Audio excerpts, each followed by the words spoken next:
तो हेलो दोस्तों, कैसे हैं आप सभी लोग। आई होप आप लोग अच्छे होंगे, मस्त होंगे और आपकी पढ़ाई लिखाई अच्छे से चल रही होगी। तो आज हमारा बेसिक ऑफ कंप्यूटर्स का ये तीसरा लेक्चर है और अभी तक हमने पढ़ा है कंप्यूटर क्या है, कंप्यूटर के पार्ट्स क्या हैं, कंपोनेंट कौन कौन से हैं, हार्डवेयर क्या है, इनपुट डिवाइस क्या है, सॉफ्टवेयर वगैरह ये हमने पिछले वाली वीडियो में कवर किया था।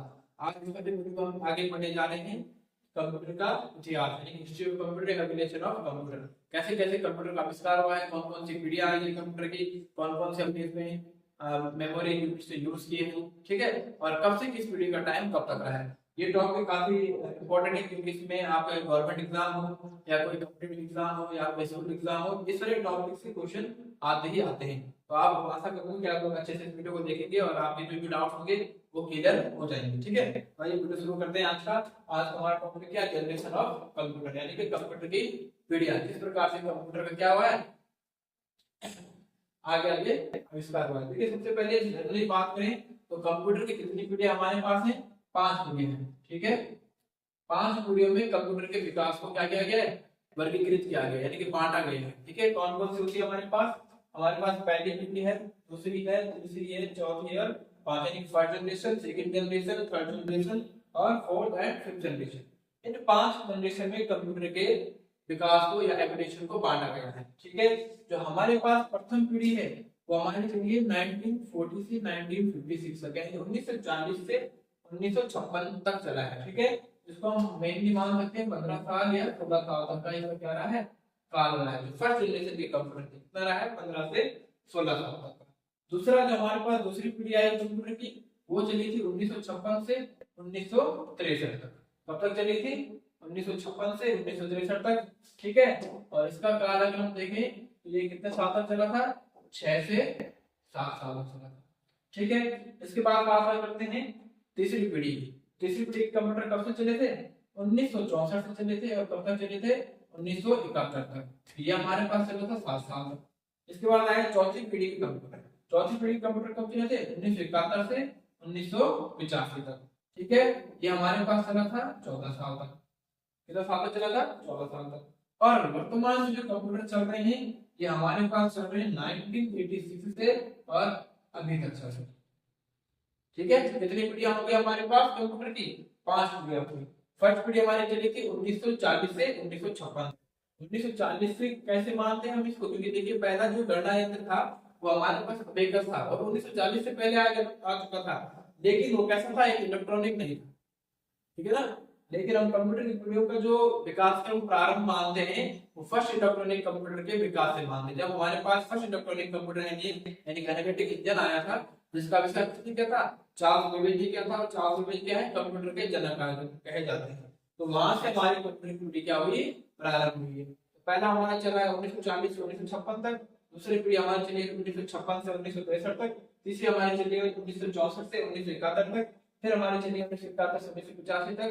और जो हमारी वर्तमान पीढ़ी है जो हम आज यूज कर रहे हैं वो अभी हमारा 1986 से चल रहा है, ठीक है। तो हमारे पास कंप्यूटर कितनी पीढ़ियां हो गई, 5 पीढ़ियां हो गई। अब हम बात करेंगे फर्स्ट पीढ़ी के कंप्यूटर्स की कि कैसे होते थे, उनमें क्या क्या यूज किया जाता था और कैसे कैसे कंप्यूटर बने थे। तो सबसे पहले देखिए पहला कंप्यूटर है, किसी किसी की बात है, जो हमारे पुराने वाले कंप्यूटर थे वो आकार में क्या होते थे, काफी बड़े थे। यहाँ वो दिखा हुआ है कि इनका जो साइज था वो साइज में क्या होते हैं, काफी बड़े हो सकते थे। इनका साइज का जो है आकार का अंदाजा इस प्रकार से लगाया जा सकता था कि जो एक कंप्यूटर होता है उसको रखने के लिए एक कमरे की क्या होती है, आवश्यकता होती है। लेकिन बहुत बड़े बड़े कंप्यूटर हुआ करते थे, ठीक है, आकार में काफी बड़े थे, भारी होते थे और उन्हें कहाँ अगर उनको स्टोर करना हो एक कंप्यूटर के लिए हमें एक कमरे की जरूरत होती है, ठीक है। और उनमें सबसे मेन बात क्या है, इनकी शुरुआत 1940 में हुई और अंत हुआ था 1956 में हुआ था। अब यदि कंप्यूटर सिस्टम में डेटा को स्टोर करने के लिए या कैलकुलेट करने के लिए किसका यूज किया जाता था, वैक्यूम ट्यूब का यूज किया जाता था। किसका किया जाता था, वैक्यूम ट्यूब का यूज किया जाता था। वैक्यूम ट्यूब का यूज किया जाता है मतलब क्या है, और वैक्यूम ट्यूब किसकी बनी होती है, कांच की बनी होती है ना। वैक्यूम ट्यूब किससे बनी होती है, कांच से बनी होती है। बीच में लाइट नहीं थी, दोबारा देखिए। तो हम क्या बात कर रहे थे, जो हमारे फर्स्ट जनरेशन कंप्यूटर थे उनमें क्या यूज होता था, वैक्यूम ट्यूब का यूज होता था। वैक्यूम ट्यूब का यूज होता था तो ये कैसे बने होते थे, कांच के बने होते थे। वैक्यूम ट्यूब का यूज क्यों होता था, डेटा को स्टोर करने के लिए होता था। और ऐसा नहीं कि अगर एक कंप्यूटर से एक कंप्यूटर में एक ही वैक्यूम ट्यूब लगा हुआ है, इसमें क्या है, हजारों की संख्या में वैक्यूम ट्यूब लगे होते थे। ठीक है, एक कंप्यूटर में हजारों वैक्यूम ट्यूब लगे होते हैं और सारे किसके बने होते थे, कांच के बने होते थे। ठीक है, और इन्हें वैक्यूम ट्यूब के कारण जब एक कंप्यूटर में ज्यादा लगे हैं तो इसका आकार बड़ा होगा। ठीक है, किनके कारण आकार बड़ा हो रहा है, वैक्यूम ट्यूब के। अब देखिए पहली पीढ़ी के कंप्यूटर थे वो ज्यादा एडवांस नहीं, कैसे नहीं थे, एडवांस नहीं थे। एडवांस नहीं का मतलब क्या है, इनमें ज्यादा हाई लेवल के प्रोग्राम नहीं कर सकते हैं, प्रोग्राम को कर नहीं सकते हैं, मतलब हाई लेवल के कैलकुलेशन नहीं कर पाते हैं। ठीक है, ज्यादा कुछ है नहीं, इनका उपयोग किया जाता था गणना करने के लिए और डेटा को स्टोर करने के लिए किया जाता था। डेटा गणना कर रहे हैं लेकिन ये रिलायबल भी नहीं थी, मान जरूरी नहीं कि जो तुमने कैलकुलेशन की वो बिल्कुल सही की हो, तो ज्यादा भरोसेमंद भी नहीं थे कंप्यूटर। ठीक है, प्रथम पीढ़ी के कंप्यूटर में एक ही बात याद चीज है, वो है इसमें किस ऑपरेटिंग सिस्टम का यूज किया जाता है, बैच प्रोसेसिंग ऑपरेटिंग सिस्टम का। बैच प्रोसेसिंग मतलब क्या है, जब एक साथ में सारे डिवाइस काम करते हैं, वैक्यूम ट्यूब एक नहीं हजार लगे ना, हजार कॉम्बिनेशन होगा तब जाके कंप्यूटर काम करेगा, इसे क्या कहते हैं, बैच ऑपरेटिंग सिस्टम कहते हैं। ठीक है, तो प्रथम पीढ़ी में किस ऑपरेटिंग सिस्टम का यूज किया जाता है, बैच प्रोसेसिंग ऑपरेटिंग सिस्टम का। इनमें क्या लगा होता है, वैक्यूम ट्यूब लगे थे डेटा को स्टोर करने के लिए। और इसकी पीढ़ी का कब से स्टार्ट हुई, 1940 से स्टार्ट हुई, कब खत्म हुई, 1956 में खत्म हुई। ठीक है, इनमें कंप्यूटर में प्रोग्रामिंग करना बहुत ही ज्यादा मुश्किल काम था। ठीक है, ज्यादा इसमें डीपली नहीं जाएंगे, इससे ये दो क्वेश्चन आते हैं कि वैक्यूम ट्यूब का इस्तेमाल किस पीढ़ी में किया जाता है, प्रथम पीढ़ी में। दूसरा क्वेश्चन आएगा तो कौन सा ऑपरेटिंग सिस्टम यूज होता है, batch processing operating system use होता है। ठीक है, अब बात करेंगे इसके एडवांटेज क्या है। एडवांटेज से पहले देखिए कि इस कंप्यूटर में, इस पीढ़ी में कौन कौन से कंप्यूटर आए थे। सबसे पहले हमारे पास क्या था, एनई आया था। एनई क्या है हमारे पास, एनालिटिक इंजन है जिसका फैक्ट्री क्या था, चार नहीं क्या था। एनई का सबसे बड़ा कंप्यूटर था, इसके बाद छोटा सा आया उसका नाम है ईडीपीआई। ठीक है, इसी का छोटा पार्ट है। फिर इसका छोटा पार्ट क्या है, यूनिवेक है। ये तीन ही एक ही कंप्यूटर थे लेकिन आकार में छोटे छोटे थे, जैसे जैसे हमारा विकास फिर आगे बढ़ता गया इनका आकार भी क्या हो गया, डिक्रीज होता रहा। इसके बाद आया आई 701, इसके बाद आया ईडीएससी, फिर आया आईबीएम 650। ये हमारे पास जो ये पांच कंप्यूटर हैं, ये हमारे पास फर्स्ट जनरेशन के क्या हैं, कंप्यूटर हैं। अब ये कैसे दिखते हैं इनको आप नेक्स्ट वीडियो में आपको दिखाऊंगा कि कितने बड़े बड़े कंप्यूटर हैं। ठीक है, ये हमारे पास क्या है, पांच मेन कंप्यूटर आ सकता है। आपके पास क्वेश्चन आ सकता है कि एनई किस पीढ़ी का कंप्यूटर है, या आईबीएम 650 किस जनरेशन का कंप्यूटर है। ठीक है, ये हमारे पास किस जनरेशन के, प्रथम पीढ़ी के कंप्यूटर है। अब हम बात करेंगे एडवांटेज और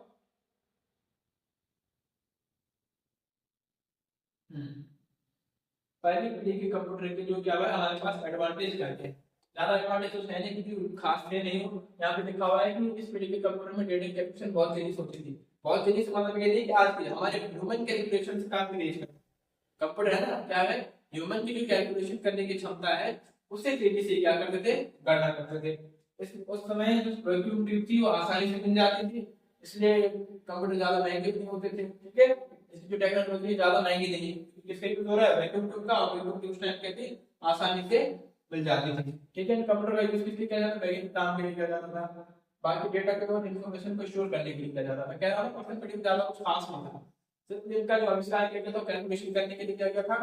इस वाले कंप्यूटर में हमें वैक्यूम ट्यूब आसानी से मिल जाती थी, इसलिए इसकी जो टेक्नोलॉजी थी वो कैसी नहीं थी, ज्यादा महंगी भी नहीं थी। अब देखिए डिसएडवांटेज क्या क्या है। पहला डिसएडवांटेज यही था कि साइज में क्या है, काफी बड़े थे, इनका आकार क्या था, काफी बड़ा था। पहला डिसएडवांटेज ये क्या आकार बड़ा है। दूसरा, इन कंप्यूटर में वैक्यूम ट्यूब लगे हुए हैं। वैक्यूम ट्यूब किसके होते हैं, कांच के बने होते हैं, और कांच बहुत जल्दी गर्म हो जाते थे, इसलिए कंप्यूटर काम करते करते क्या हो जाते थे, गर्म हो जाते थे। गर्म होता है तो फिर गर्म होने के कारण कंप्यूटर जल्दी खराब ना हो, उसको ठंडा करने के लिए किसका यूज किया जाता था, एसी का यूज किया जाता था। एसी यूज हो रही है तो बिजली की खपत होगी, सीधी बात है, अधिक मात्रा में क्या निकल रही है, बिजली खपत हो रही थी, है ना। तो ये सारा काम किसके कारण होता था, वैक्यूम ट्यूब के कारण होता था। वैक्यूम ट्यूब कांच की बनी थी, कांच जल्दी गर्म हो रहा था, कंप्यूटर गर्म होता है, उस गर्म कंप्यूटर को ठंडा करने के लिए फिर एसी का यूज किया जाता है, फिर बिजली की खपत कर रहा था। दूसरा क्या है, इन कंप्यूटर को मेंटेन रखना सबसे बड़ा मुश्किल काम है, क्योंकि बहुत बड़े बड़े कंप्यूटर मान लो इस कंप्यूटर में कोई वायर गिर गया, वायर कट हो गई, कोई फॉल्ट आ गया तो उसको ढूंढने में काफी टाइम लगता था। क्या है, इनको मेंटेन करने में क्या होता थी, समस्या पैदा होती थी। और दूसरा क्या है, जो हमारे पास प्रथम पीढ़ी के कंप्यूटर थे वो केवल किसको समझते थे, मशीनी लैंग्वेज का ही प्रयोग किया जा रहा था, और मशीनी लैंग्वेज जो हर किसी से नहीं समझी जा सकती है, ये इसका एक डिसएडवांटेज है। ठीक है, प्रथम पीढ़ी कंप्यूटर यही जो करते हैं। देखो प्रथम पीढ़ी में हमें चार पांच चीजें याद रखनी है इसका काल कब शुरू है 1940 से 1956 तक। इसमें वैक्यूम ट्यूब का प्रयोग किया जाता था, इसमें बैच ऑपरेटिंग सिस्टम का प्रयोग किया जाता था, इनको ठंडा करने के लिए एसी का प्रयोग किया जाता था और प्रोग्रामिंग के लिए केवल मशीनी भाषा का यूज किया जाता था। पर्सन पीरियड में हमने ये चीज याद रखनी है। कौन कौन सी? पहला क्या है, ये कब शुरू हुआ था 1940 से 1956 तक। दूसरा इसमें वैक्यूम ट्यूब का प्रयोग किया जाता है। तीसरा इसमें बैच ऑपरेटिंग सिस्टम का प्रयोग किया जाता है, मशीनी भाषा का प्रयोग किया जाता है। इतने चीजें याद रखनी है इस वाले में, ठीक है। अब बात करेंगे दूसरी पीढ़ी। तो दूसरी पीढ़ी के कंप्यूटर क्या है, प्रथम पीढ़ी के कंप्यूटर से क्या है, थोड़ा ज्यादा एडवांस है उनसे ज्यादा, ठीक है। देखो दूसरी पीढ़ी की शुरुआत कब हुई थी 1956 से हुई थी और 1963 तक हुई थी, यानी 1956 से शुरू हुआ था और 1963 में इनका अंत हो गया था। अंत मतलब इसमें फिर तीसरी टेक्नोलॉजी यूज हुई थी। अब देखो प्रथम पीढ़ी वाले में किसका यूज करते थे, वैक्यूम ट्यूब का। लेकिन दूसरी जो हमारे पास कंप्यूटर की पीढ़ी आई उसमें किसका यूज शुरू हो गया, ट्रांजिस्टर का यूज शुरू हो गया। वैक्यूम ट्यूब के जो बड़े बड़े कांच होते थे वो हट गए, जो हजार संख्या में लगे थे वो भी हट गए, उनकी जगह किसका यूज आना शुरू हो गया, ट्रांजिस्टर का यूज शुरू हो गया। ट्रांजिस्टर वैक्यूम ट्यूब के मुकाबले काफी छोटे होते थे, ठीक है। किसके, ट्रांजिस्टर क्या होते हैं, वैक्यूम ट्यूब से छोटे होते थे। वैक्यूम ट्यूब से छोटे होने के कारण जो इस पीढ़ी के कंप्यूटर आए उनका आकार भी क्या हो गया, कमरे के आकार से कैसे आकार में आ गया, अलमारी के आकार में आ गया, यानी कि छोटे हो गए थे। किसके कारण, ट्रांजिस्टर के कारण, ठीक है। ट्रांजिस्टर वैक्यूम ट्यूब की तुलना में काफी सस्ते थे, ठीक है। वैक्यूम ट्यूब से भी सस्ते क्या, पहले तो वैक्यूम ट्यूब सस्ता था, लेकिन ट्रांजिस्टर क्या है बताओ, वैक्यूम ट्यूब से भी सस्ता है, साइज में छोटा भी था और ज्यादा भरोसेमंद भी था, ठीक है। और काफी तेज काम करता है, गर्म भी नहीं होता है, ठीक है। एसी का खर्चा भी बच गया। दूसरी पीढ़ी के कंप्यूटर आए उसमें क्या हो गया, एसी का खर्चा बच गया क्योंकि कांच हट गया था। दूसरे आए कंप्यूटर गर्म नहीं हुए तो हमारा खर्चा बच गया। दूसरा, प्रथम पीढ़ी के कंप्यूटर में किसका यूज होता था, मशीनी भाषा का, और इसमें किसी पर असेंबली का और हाई लेवल दोनों का प्रयोग कोडिंग में किया जाना पड़ता था।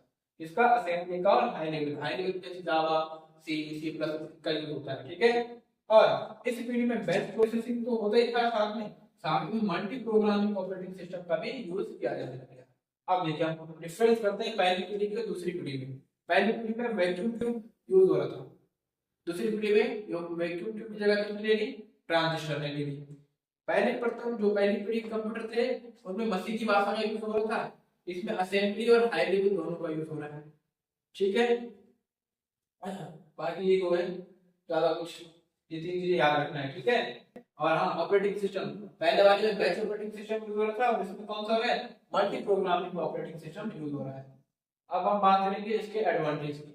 एडवांटेज में देखेंगे कौन कौन से हमारे पास दूसरी पीढ़ी के कंप्यूटर थे। तो कौन से थे, यूनिवेक 1108 था, उसके पास यूडीसी 1604 है, हनीवेल है, उसके बाद आईबीएम 7094 है। तो ये चार हमारे पास दूसरी पीढ़ी के क्या है, कंप्यूटर हैं जिनमें किसका यूज किया जा रहा था, ट्रांजिस्टर का यूज किया जा रहा था, मल्टी प्रोग्रामिंग ऑपरेटिंग का यूज किया जा रहा था और हाई लेवल प्रोग्रामिंग लैंग्वेज का भी प्रयोग किया जा रहा था, ठीक है। अब बात करते हैं एडवांटेज है जो हमारे पास दूसरी कंप्यूटर सिस्टम के क्या क्या है।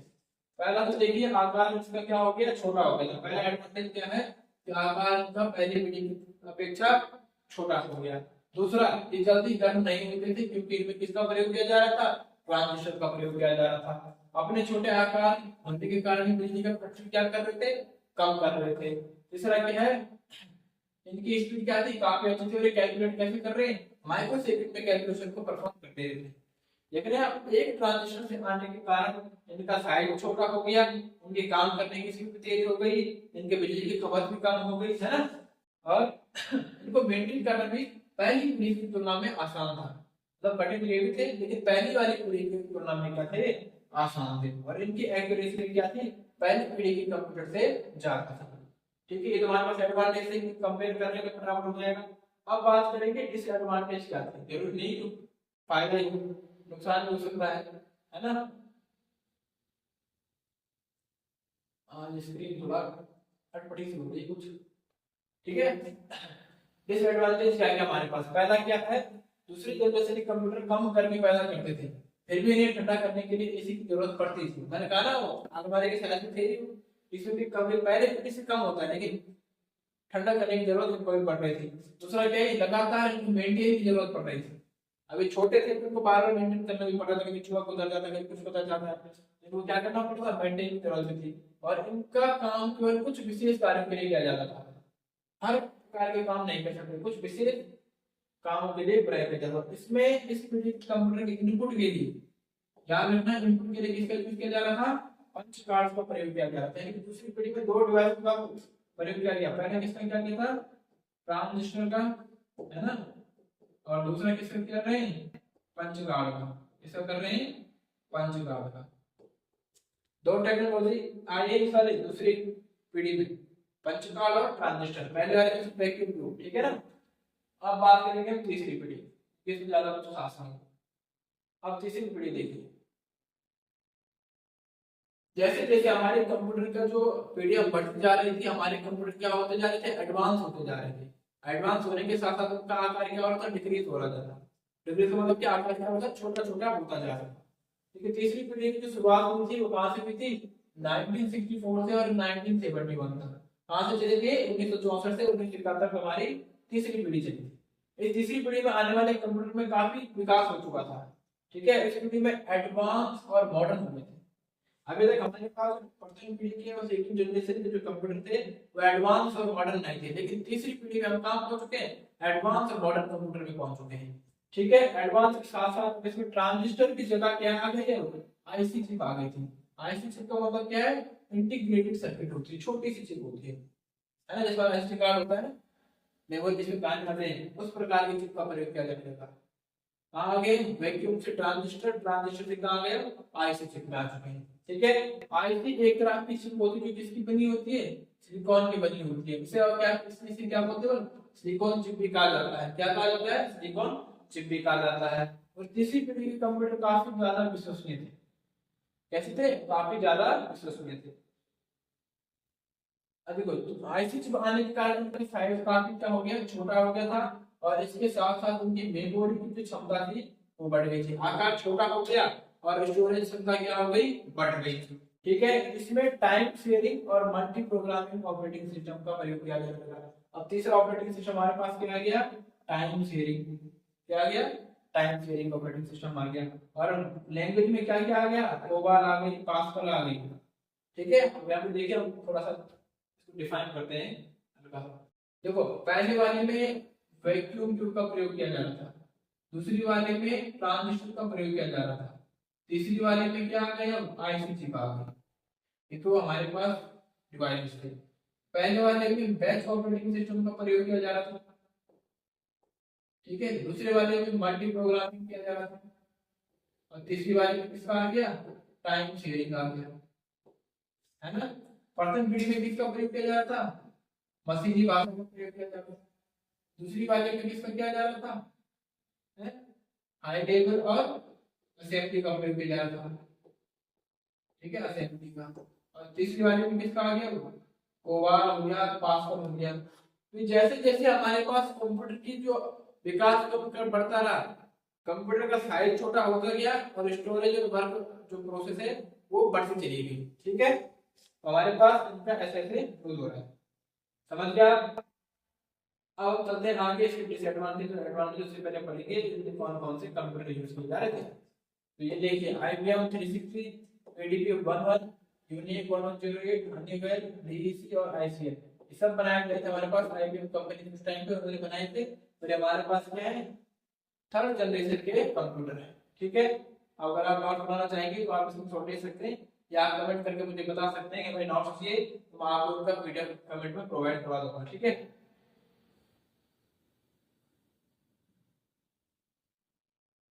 ठीक है, आज के लिए इतना ही करते हैं। ठीक है, आज इतना ही है, ज्यादा भी क्लास नहीं रखेंगे। तो देखिए एक बार रिवाइज करते हैं हम पहले से लास्ट तक। ठीक है, देखिए तो अभी तक सवाल यही हमने करते हैं कंप्यूटर को। ठीक है, यानी तीसरी पीढ़ी तक के चलते हैं, कारण तीसरी पीढ़ी की जो एडवांटेज है, डिसएडवांटेज तो आगे पढ़ेंगे।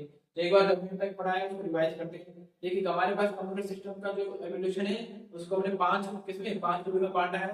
First, second, third, fourth generation में। फर्स्ट जनरेशन हमारे चली थी 1940 से 1956 तक। दूसरी हमारी चली थी 1956 से 1964 तक। तीसरी हमारी चली थी 1964 से 1971 तक। ये इनका क्या है, टाइमिंग है, कौन सी पीढ़ी कब तक चला। अब देखिए कौन कौन से डिवाइसेस यूज होते हैं। फर्स्ट जनरेशन में जो कंप्यूटर थे यानी कि प्रथम पीढ़ी के कंप्यूटर थे उनमें वैक्यूम ट्यूब का यूज किया जाता था। किसका किया जाता था? वैक्यूम ट्यूब का। उसमें कौन सी मशीनी भाषा यूज होती थी? मशीनी भाषा यूज होती थी। और कौन सा ऑपरेटिंग सिस्टम यूज हो रहा था? बैच प्रोसेसिंग वाला, ठीक है, बैच ऑपरेटिंग सिस्टम यूज हो रहा था। दूसरी पीढ़ी कंप्यूटर में वैक्यूम की जगह क्या आ गया हमारे पास? ट्रांजिस्टर आ गए। मशीनी भाषा की जगह क्या आ गया? असेंबली भाषा आ गई। और बैच ऑपरेटिंग की जगह क्या आ गया? मल्टी प्रोग्राम ऑपरेटिंग सिस्टम आ गया। तीसरी में क्या हो गया? ट्रांजिस्टर की जगह किसने ले ली? आईसी चिप ने ले ली। मशीनी भाषा को असेंबली भाषा की जगह कौन आ गया? पास्कल और कोबाल आ गई, ठीक है। और ऑपरेटिंग सिस्टम कौन सा आ गया? टाइम सीरीज आ गया, है ना। तो हमने जैसे जैसे टेक्नोलॉजी आगे बढ़ी इनका यूजेस आगे बढ़ता गया, ठीक है। तो आज का वीडियो यहीं पे समाप्त करते हैं। इस टॉपिक को हम कल आगे लेके जाएंगे, कंटिन्यू करेंगे, ठीक है। तो आई होप आपको वीडियो पसंद आएगी। अगर आपको वीडियो अच्छा लगा तो एक बार वीडियो को लाइक करें, हमारे चैनल को सब्सक्राइब करें और आप सभी से निवेदन है कि हमारे चैनल को शेयर जरूर करें। अगर आपको वीडियो पसंद आते तो एक शेयर कर लें ताकि हमारा चैनल क्या है जल्दी से जल्दी ग्रो कर सके और हम काफी लोगों के डाउट क्लियर कर पाए। अगर आपको इस वीडियो से रिलेटेड कोई क्वेरी हो, कोई डाउट हो तो आप हमें कमेंट में जरूर बताएं, हम उसका वीडियो में सॉल्यूशन लेके आएंगे। तो आज की वीडियो यहीं पे करते हैं, मैं मिलता हूं नेक्स्ट वीडियो में। तब तक के लिए जय हिंद, जय भारत।